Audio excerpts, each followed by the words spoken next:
Greetings internet, it's Monica, and today it is the start of a new reading vlog. I'm really excited because today is a very momentous day.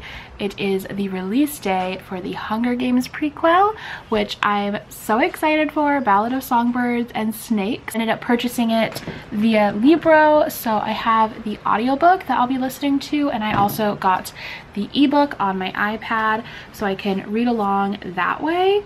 But yeah, I think I'm gonna start off my day, because it is morning, with a bit of some strawberry milk for breakfast. Maybe not like the best breakfast choice of all time, but I'm just really craving some strawberry milk. I feel like I dreamt about it or something last night, so that's what we're gonna do first.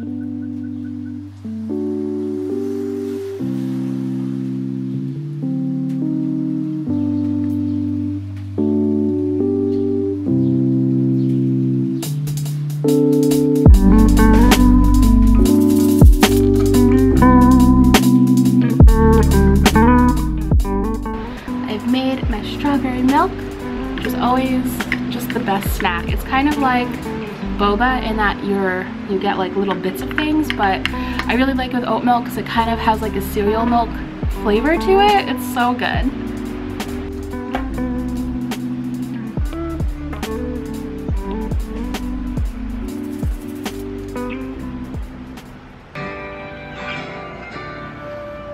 Scholastic Audio presents The Ballad of Songbirds and Snakes, a Hunger Games novel by Suzanne Collins, read by Santino Fontana. So I am now on chapter 3, and basically so far Snow has gone through the reaping and he's been assigned his tribute.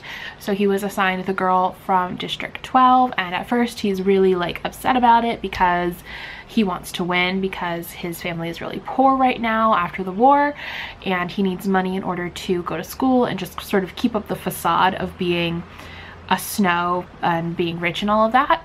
And then the girl that he's assigned, I forget her name already. I'm sure I'll be reminded of it in a second, but the girl seems very outlandish and like in your face, and I'm actually really interested to see what their dynamic is going to be because of that, and he's so like calculated and like conniving that it'll be interesting to see just like, yeah, what their dynamic is like when they're interacting and when he's supposed to be like helping her. I also think it's really interesting because he is written like the protagonist, but it's very clear to me also in the way that he's written that he is not a good person.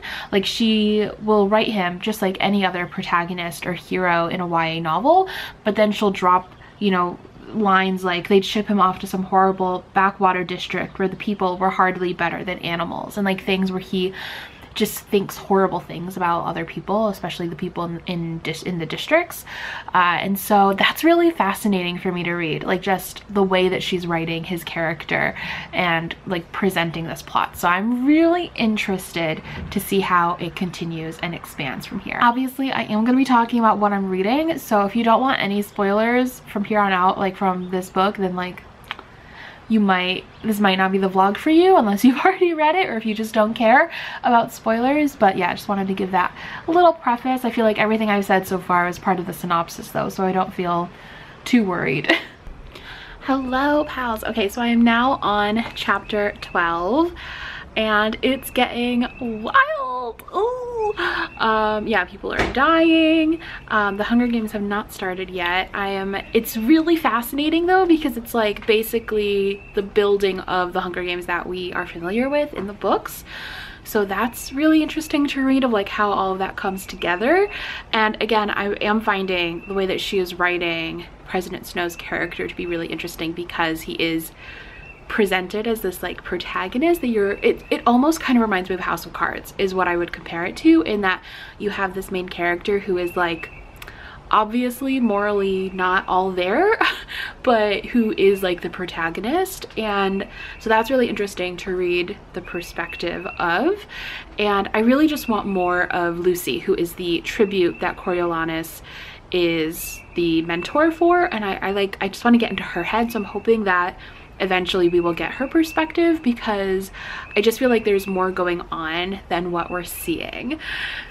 So yeah, those are my thoughts so far. I am really enjoying it. I like am feeling no fatigue to want to like put it down or anything. I just want to like power through because I need to know what's happening with these characters in this world. And which was surprising to me because honestly, like, I sometimes don't do well with prequels like this where you know like what the world is going to be in the future, because it's like, well, I know how these characters end up, I know who they become, but I don't really feel that with this at all. Like, I feel that sense of urgency like I would with any other book that isn't a prequel, so I'm happy about that also. Hello, so I came inside because I was a little bit chilly, but I am now at chapter 19.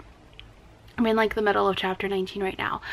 And yeah, I don't even know if I have like thoughts. Like for me, I think what is standing out is like just how well written the book is. Like Suzanne Collins' writing is truly just amazing. Still finding it really fascinating to read from the perspective of Coriolanus Snow, because she isn't trying to hide how like morally corrupt he is as a person, but like he is a kid at this stage, so it's not like to the length of, or to the horridness that it is in the Hunger Games books. But it's just interesting to kind of see the beginnings of that, and horrifying. And it's funny because like he keeps getting mistaken for a hero or a friend when like he just does not care about these people, but he still has like moments of humanity, and so I think, I don't know, it's interesting to like just read all of this happening and everything happening around him, and also to see him kind of in this like underdog position within the capital. I really am nervous for our friend Sejanus because I really like him and I just want good things for him, but I feel like good things are not going to happen for him because his name is not familiar to me for like from the Hunger Games book, so I just can't imagine good things are gonna happen. And I also just have no idea about what's gonna happen with Lucy and all of the other tributes.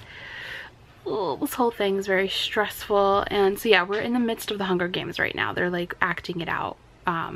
It's also wild because like this is before all of the sort of advances in technology that occur within the Hunger Games books that we read. So it's like very much so like an actual arena, and they have like drones, but they're like barely functioning, and so it's definitely a different world. Like it's right after the war, and I feel like in a lot of ways we're seeing sort of the births of a lot of the real horrors of the Hunger Games as they were in the books that we read. So yeah, I don't know. I'm trying to like picture or guess how I think things might wrap up or end, because I am like about a little bit further than halfway through right now, and I honestly have no idea. Like I can't even fathom how it's going to wrap up. Like it obviously can't end happily for anybody, so I don't know. I have no idea.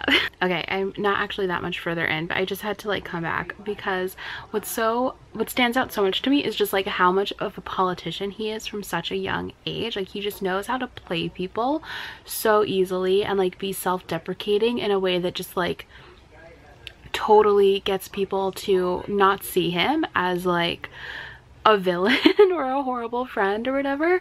And the thing is that it's so almost like subconscious for him. Like he does not view himself as doing these things and being evil. Like he views himself as the protagonist of this story. And even like when you think about him as like the underdog, the only reason why he's able to be an underdog who's able to like advance and even have like dreams of advancing is because of the fact that he was born into the capital and with all of these privileges that come with being from the capital. And so it's like, I don't know, I think it's really fascinating what she's doing and interesting, and I'm really enjoying just like having the story unfold for me. So yeah, that's where we're at. Hello. Okay, so I'm back outside and I thought I would come on and just talk a little bit more about the book and where we're at right now. I am a little bit further than 60% of the way through the book, and just a pre-warning, we're about to really get into some spoilery territory right now, so if you really don't want to get any spoilers for how things wrap up in this novel, you should click off before listening. Yeah, so they won the Hunger Games, which I kind of felt like inevitable, like of course. Yeah, and now he is a peacemaker. He's in District 12 and he's kind of discovering what the Mockingjays are, and that's where we're at right now. And I'm really interested to see what's going to happen because Snow is back in her district, and I just feel like there is more to this girl than has met the eye so far, and so I really want to just know more about that. I will say that one of the things I've been thinking about this like all day, obviously because I've been reading it all day, but one of the things that really stands out to me about this book is that he is not a hero. And I think Suzanne Collins does a really good job of like making sure that like through various, basically through his thought process, like you as the reader know that this is not a good person, even though to the outside world he is viewed as one. And I think that that's so different for like anti-hero, or not anti-hero, for like villain origin stories. And I've read a few of them, and I feel like, and watched a few of them, and I feel like so often they still paint the villain as a villain. You know, it's still like from the perspective of good people. And I think that that is what is so interesting about what she's doing with this book, is that he does not view his actions as villainous, as evil, or his thoughts as villainous. Like he just views himself as an underdog and views himself as sort of a righteous actor.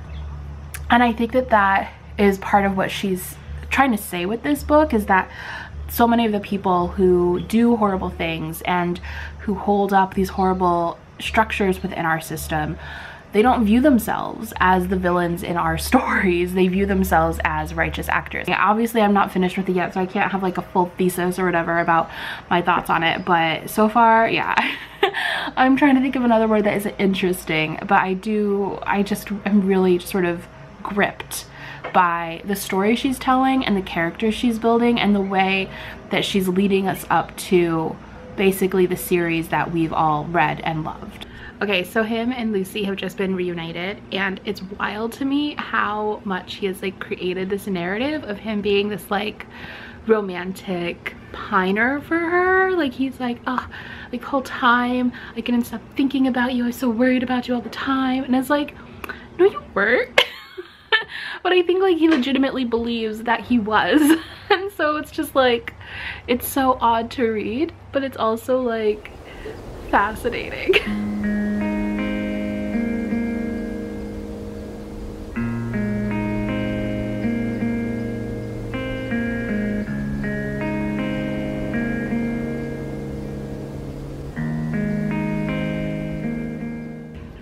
Hello, so I am about 10 chapters away from the end, which is wild.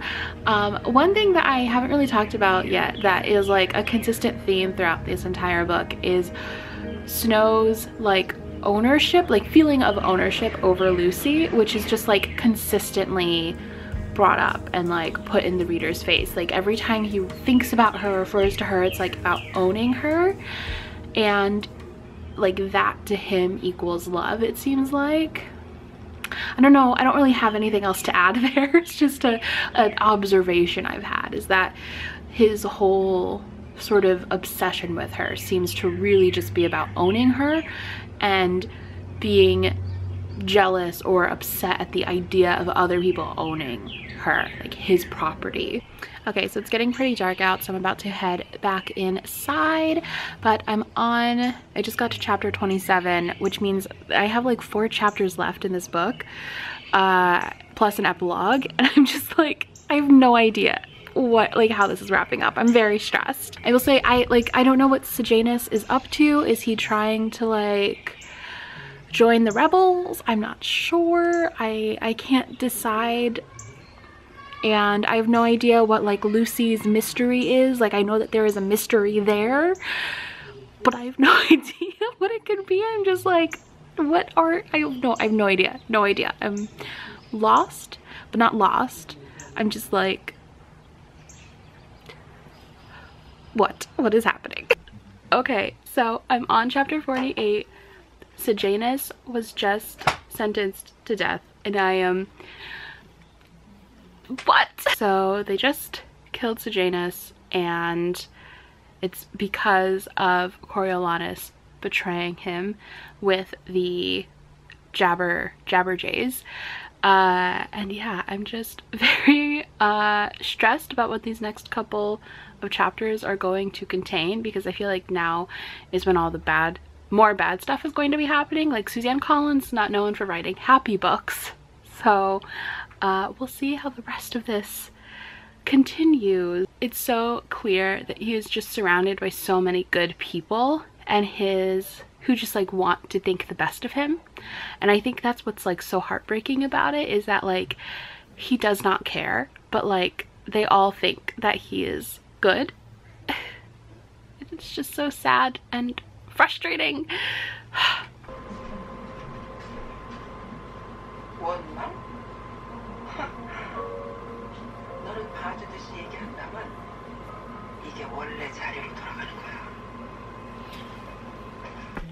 Hello! Okay, so I have officially finished the Ballad of Songbirds and Snakes, and oh boy, do I have a lot of thoughts. Oh, not all of them are positive. So let's start off with some of the not so great thoughts about it. To be honest, I kind of felt like the last chunk of the book definitely dragged quite a bit. Like right after the Hunger Games portion, it just got a lot slower, and I felt like it lost a lot of the bite of the story. So didn't love that as much, but outside of that, overall, I really enjoyed this book. I do think it's much more philosophical and less of an epic plot as the original trilogy, so I am interested to see if people end up liking it as much as the original trilogy. I mean, I definitely don't like it as much as the original 3 books, but I do think it's a really interesting add-on, and especially if you, like me, like understanding sort of the origins of things, it's really interesting in that sense, because you get a lot of understanding around different elements of the Hunger Games, especially like the entertainment elements of the Hunger Games and how they come into place with Snow. I definitely had a feeling that Lucy and Sejanus weren't going to make it out of this one alive, but the way that Sejanus goes is just so sad, especially like with his parents not knowing, and then just like basically adopting Snow as their new son, and then Lucy, like, you just don't know what happened to her. Like, where did she go? Did she die?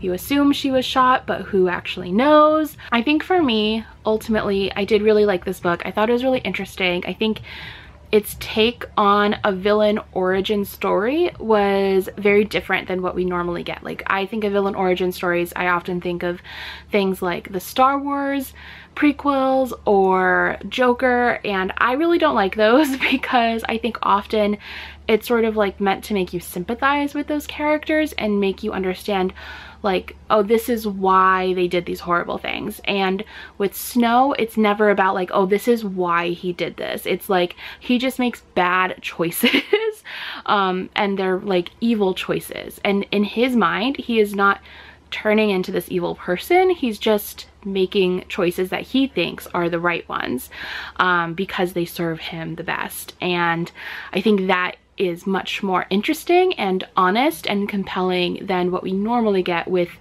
origin stories like this one. I'll probably have more fleshed out thoughts in my reading wrap-up that'll come out, because right now I'm very much so reacting to have just finished it, so a lot of these thoughts are going to evolve and change. If any of you have finished it, let me know your thoughts in the comments down below. I definitely think this is going to be polarizing. I think a lot of people are going to hate it because, you know, it does center President Snow, and I think innately a lot of people are just not going to like that, which is valid. For me, I think it does it in a way that while he is the protagonist of the story, he's more like a lens from which to like view how horrible the capital is, and like the elitism of the capital, and this view of like being better than other people because of where you're born or whatever. So I don't view it that way, but I understand that some people are going to. I also think some people are just gonna not like it because it's not really like the original Hunger Games trilogy, which is also valid. But overall, I liked it. Not my favorite. I'm probably gonna give it like 4 stars because just for the pacing I didn't love. So for that reason, you know, not my favorite of all of the books, but I'm really happy I read it. I'm happy to have gotten so much of an additional backstory to just these books that I loved so much, and to understand just where a lot of the stuff came from. I feel like I'm babbling at this point. So anyways, thank you guys so much for watching. Once again, let me know your thoughts on the new Hunger Games book in the comments down below, and I'll talk to you next time. Bye!